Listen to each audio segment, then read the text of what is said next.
33 साल के विक्रम हके हैं हमारे साथ, जो कि छिंदवाड़ा के मेयर हैं। सबसे कम उम्र में मेयर बने थे छिंदवाड़ा में, और अब उन्होंने ऐसा वीडियो जारी कर दिया है जिससे छिंदवाड़ा में तहलका मच गया है।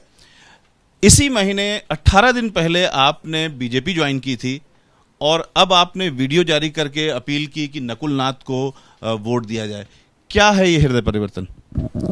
देखिए, जो मैंने 1 तारीख को जो डिसीजन लिया था, परिस्थितियां ऐसी निर्मित हो गई थी कि मेरे से पूर्व में हमारे नगर निगम के 14 पार्षदों ने भाजपा ज्वाइन कर ली थी। हमारी परिषद अल्पमत में आ गई थी।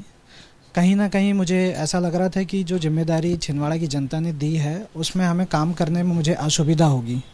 लेकिन जिस दिन से मैंने ज्वाइन किया था उसी दिन से मुझे ऐसा लग रहा था कि मैं एक पॉलिटिकल रूप से शायद मैंने अच्छा निर्णय लिया होगा, लेकिन एक इंसानियत के नाते मैंने गलत निर्णय लिया। ऐसे इंसान जिन्होंने मुझे गांव से लेके छिंदवाड़ा का महापौर बनाया, वेटर से लेके मेयर बनाया। होटल में आपने वेटर का भी काम किया था? वेटर का काम किया, मजदूरी का काम किया, सारी चीज़ें की। और पूरा श्रेय अगर मैं यहाँ तक आया हूँ तो कमलनाथ जी और नकुल नाथ जी की वजह से है। और तब उनको मैं इतनी 77-78 की एज में उनको इतना मेहनत करते हुए देख रहा था और मैं उनके साथ नहीं था, तो मेरा दिल कुरेदता था कि कैसे मैं जिस व्यक्ति के कारण सब कुछ हूँ, आज उनके कारण सब कुछ हूँ और उनके साथ नहीं। बीजेपी में गए ही क्यों आप? परिस्थितियां वैसी निर्मित हो गई थी। 15 पार्षद चले गए थे, 14 पार्षद चले गए थे।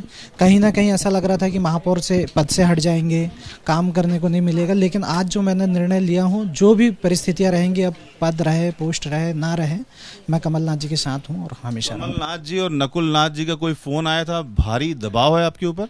बिल्कुल किसी प्रकार का कोई दबाव नहीं है। मेरे इतने डिसीजन लेने के बावजूद भी जब उनकी तरफ से कोई कॉल इस तरीके से नहीं आया कि तुमने ऐसा क्यों किया, लेकिन अंतरात्मा मेरी गवाही नहीं दे रही थी कि मैं। इस वीडियो में ऐसा लग रहा है जैसे आप बहुत दबाव में हैं, काफी टेंस हैं। तनाव है क्योंकि इतने बड़े डिसीजन में अब 15-20 दिन के अंदर इतने बड़े घटनाक्रम में रहो और फिर एक डिसीजन पे आना। और ऐसा लग रहा था कि अगर 2-4 घंटे में मैं डिसीजन नहीं लूँगा तो फिर आने वाला सब कुछ खत्म हो जाएगा और आने वाले कई साल तक, अपने जीवन तक मैं। कोई डर तो नहीं था कि नकुल नाथ जी जीत जाएंगे तो आपके ऊपर कुछ विपदा आ सकती है या पॉलिटिकली आपको किनारे किया जा सकता है? नहीं, किसी प्रकार का कोई डर नहीं है, क्योंकि आज अगर मैं उनके साथ आया हूँ तो सरकार के खिलाफ आया हूँ और उधर गया था तो इनके खिलाफ है। ऐसा किसी प्रकार का डर नहीं है। उस समय जो डिसीजन लिया था वो उसमें आप बार-बार 2 बार कह रहे हैं कि मुझे पता नहीं मेरा क्या होगा, तो ये इसका मतलब क्या है? उस समय जो डिसीजन लिया था वो दिमाग से लिया था। आज जो डिसीजन लिया हूँ दिल से लिया हूँ। मेरा पता नहीं क्या होगा, इसमें कोई किसी तरह का डर है? निश्चित तौर पर इतने बड़े राजनीतिक घटनाक्रम के बाद आने वाली परिस्थितियाँ कैसे निर्मित होंगी उससे मैं भी अभी अनभिज्ञ हूँ और जो भी परिस्थितियाँ होंगी उसको निपटेंगे। अभी स्थिति क्या है, साफ कर दीजिए। आप बीजेपी में अब हैं या नहीं हैं? मैं बीजेपी में नहीं हूँ, लेकिन कांग्रेस की भी अभी मैंने सदस्यता नहीं लिया हूँ। अगर वो मुझे शहर स्वीकार करते हैं तो मैं कांग्रेस में जाना चाहूँगा। कैमरामैन रवीश पांडे के साथ रविकांत, एबीपी न्यूज़, छिंदवाड़ा।